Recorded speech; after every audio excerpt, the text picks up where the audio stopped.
और lieutenant general Sahir Shamshad Mirza ने गुज़श्ता 7 बरस के दौरान अहम लीडरशिप ओहदों पर भी काम किया।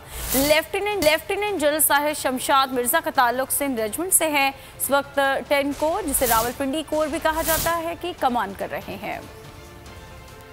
जनरल साहिर शमशाद मिर्जा फौज में बहुत मुतासिर कुन करियर, गुज़िश्ता 7 बरस के दौरान अहम लीडरशिप ओहदों पर भी काम किया। जनरल साहिर शमशाद मिर्जा का ताल्लुक सिंध रेजिमेंट से है। इस वक्त 10 कोर, जिसे रावलपिंडी कोर भी कहा जाता है, की कमान कर रहे हैं। बतौर director general military operations, general Sahir Shamshad ने मीडिया की तवज्जो हासिल किए रखी। अपनी इस हैसियत में वो GHQ में जनरल राहिल शरीफ की कोर टीम का हिस्सा थे, जिसने शुमाली वजीरिस्तान में तहरीक तालिबान पाकिस्तान के खिलाफ ऑपरेशन की निगरानी की और क्वाड्रिलेटरल कोऑर्डिनेशन ग्रुप में भी काम करते रहे। पाकिस्तान, अफगानिस्तान, चीन और अमेरिका पर मुश्तमिल इस ग्रुप ने ही बैनुल अगवान मुज़ाकरात में सालसी का किरदार अदा किया था। जनरल साहिर शमशाद मिर्जा गिलगित बल्तिस्तान में इस्लाहात के लिए बनने वाली कमेटी का भी हिस्सा थे। बतौर मेजर जनरल उन्होंने DI खान की डिवीजन की कमान की, जो उस वक्त जनूबी वजीरिस्तान में होने वाले ऑपरेशंस की निगरानी कर रही थी।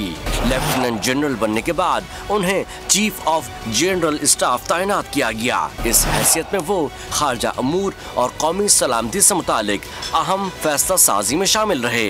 2021 में चीनी वजीर खारजा विंग जी के साथ स्ट्रेटेजिक बातचीत में भी वो साबिक वजीर खारजा शाह महमूद कुरैशी के साथ थे। अगर आपको ये वीडियो पसंद आई है तो हमारे चैनल को सब्सक्राइब करें और बेल आइकन पर क्लिक करें।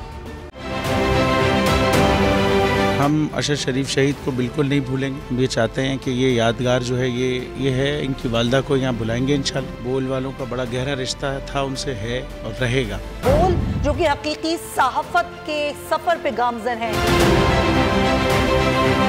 बोल ने सिर्फ एक नारा लगाया था हकीकी सहाफत का, कि बोल आ रहा है और हकीकी सहाफत करेगा। उस नारे ने इनमें थलथली मचा दी थी।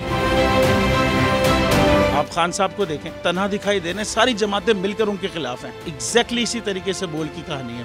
बोल को जरूरत है अवाम की दुआओं की।